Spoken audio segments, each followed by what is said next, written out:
नमस्कार प्रियजनों, आज हम पढ़ने वाले हैं वर्ग 7वां के हिंदी से एक नया चैप्टर जिसका नाम है गंगा स्तुति।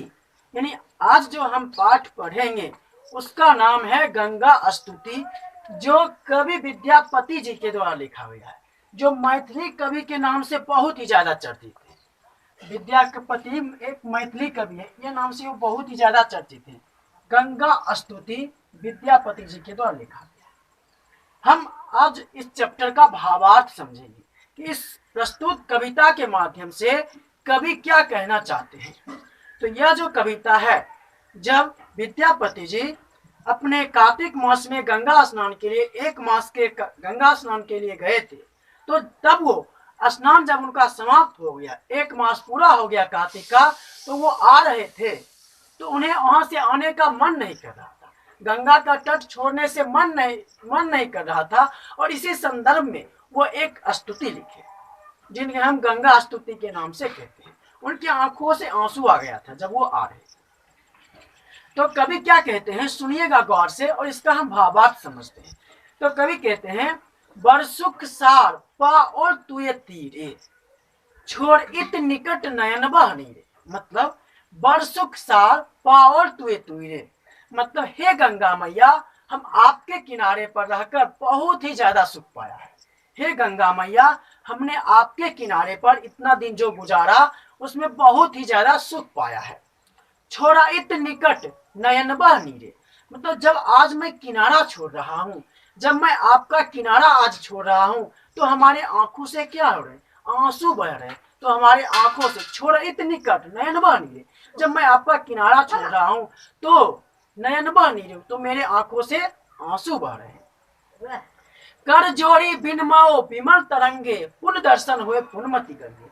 कर मतलब हाथ, जोड़ी मतलब जोड़कर। हे गंगा मैया, मैं हाथ जोड़कर आपके विमल विनम्र तरंग से, आपके विमल और विनम्र तरंग से विनती करता हूँ कि हे गंगा मैया, पुनः दर्शन होए मत पुनमति गंगे, कि तेरा मेरा दर्शन पुनः हो, कि तेरा मेरा दर्शन दोबारा हो। इसलिए कवि कहते हैं, बरसुख सार पाओल तुए तीरे, छोड़ा इत निकट नयन बह नीरे।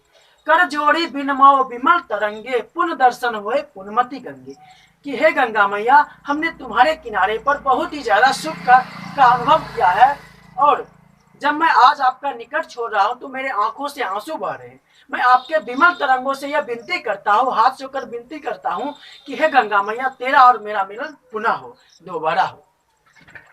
फिर आगे कवि कहते हैं, एक अपराध क्षेमम मोर जानी, परसल माय पाए तुए पानी। कहते हैं, हे गंगा मैया, मुझसे एक अपराध हो गया जिसका आप क्षमा कर दें।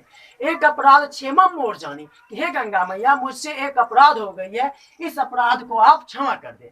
कि परसल माय पाए तुए पानी, कि मेरा अपवित्र जल, मतलब मेरा अपवित्र पैर आपके पवित्र जल से क्या कर गया, स्पर्श कर गया, कि मेरा अपवित्र पैर आपके पवित्र जल को छू लिया है, यही मेरी हमसे क्या हो गई है, भूल हो गई है, आप इस भूल का क्षमा कर दे। आगे कहते हैं, इसलिए कहते हैं, एक अपराध क्षेमम और जानी, परसल माय पाए तुए पानी।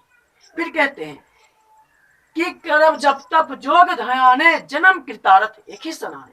कहते हैं, हे गंगा मैया, अब मुझे जप और तप करने की आवश्यकता नहीं है, मेरा जन्म कृतार्थ हो गया, मेरा जन्म धन्य हो गया, बस आपके एक ही स्नान में, एक ही स्नान है, स्नान है मतलब स्नान, मैं जब तब क्या करूं, पूजा पाठ अर्चना क्या करूं, मेरा एक ही स्नान में, आपके एक ही स्नान से क्या हो गया, मेरा जीवन धन्य हो गया, मेरा जन्म कृतार्थ हो गया।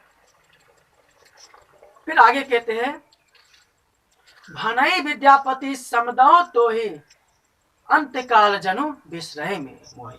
मतलब कहते हैं, गंगा मैया, विद्यापति आपसे विनती करता है कि अंतकाल में मैं, जब मेरी मृत्यु हो जाए तो अंतकाल में आप हमें क्या कर ले, गले लगा ले। इसलिए कहते हैं, बनई विद्यापति समदो तो है, अंतकाल जनु विश्रय में हुए, कि अंतकाल में जब मेरी मृत्यु हो जाए तो आप मुझे अपने गले लगा ले।